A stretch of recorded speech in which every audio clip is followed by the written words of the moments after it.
24ပစ္စည်းရွတ်ဖက်ပြီးအတိပ္ပယ်သိအောင်နားထောင်လိုက်ပါပဋ္ဌာန်း24ပစ္စည်းစုတောင်းဟေတုပစ္စည်းရောအကုသိုလ်ကင်း၍ကုသိုလ်နှင့်ရှင်တွဲရပါစေသာအာရမဏပစ္စည်းရောမျက်စိနှင့်နားသည်နိဗ္ဗာန်သို့မျက်မှောက်ပြုရပါစေသာ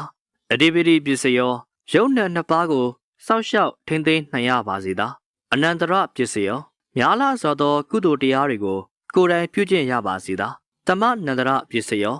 ယုံနှင့်နံအတူရှိသောတရားတို့ကိုမျက်မှောက်ပြုရပါစေသာတာဟဇာတပစ္စည်းရောရုပ်ချင်းနံနံချင်းထင်ရှားစွာသိရပါစေသောအညမညပစ္စည်းရော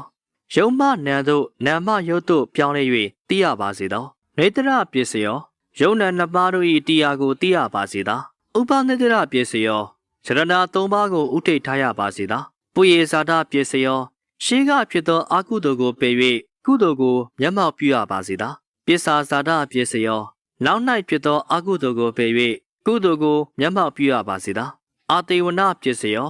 လူရဆန္ဒမရှိအောင်ပြည့်စုံရပါစေသာကမ္မပစ္စည်းရောကံ၃ပါးကိုထိမ့်သိမ်းနိုင်ရပါစေသာဝိပါကပစ္စည်းရော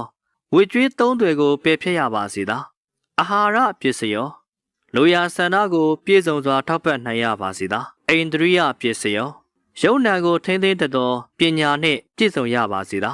ဇာနာပစ္စည်းရောသူတော်ကောင်းတရား9ပါးနှင့်ဉာဏ်စဉ်5ပါးတို့နှင့်ပြည့်စုံရပါစေသာမဂ္ဂပစ္စည်းရောဘာဝနာ2ပါးအပေါင်းတို့အာယုံဖြစ်၍အထုထိတ်ပညာကိုရပါစေသာတံပယုတ်တပစ္စည်းရောသူတော်ကောင်းတို့နှင့်ပေါင်း၍9ဖြာသောတရားနှင့်ရှင်တွဲရပါစေသာဝိပယုတ်တပစ္စည်းရောသူယုံမာနှင့်ဝေး၍အကုသိုလ်နှင့်ကင်းရှင်းရပါစေသာအဋ္ဌိပစ္စည်းရောသမုဒိနေဤအရှင်ကိုဟုတ်မှန်စွာသိရပါစေသာနတ္ထိပစ္စည်းရောပရမကမရှိတရားကိုအတိကိုမျက်မှောက်ပြုရပါစေသာဝေဂါဒပစ္စည်းရောရှင်း၌ပွင့်ကိုပြီးသောဘုရားတို့ကိုရှိခိုးရပါစေသာအဝိကတပစ္စည်းရောပွင့်လက်တန်သောဘုရားတို့ကိုလည်းရှိခိုးရပါစေသာပဋ္ဌာန်းဒေသနာတော်အမြဝေဣတာဝဒါစအမေဟိပဋ္ဌာနံဗဏိတံတုပံတံပေတဏ္ဏနုမောတံတုတတ္တမထိတိကာမိနောတာရုတာရုတာရုပါအရှင်ဘုရား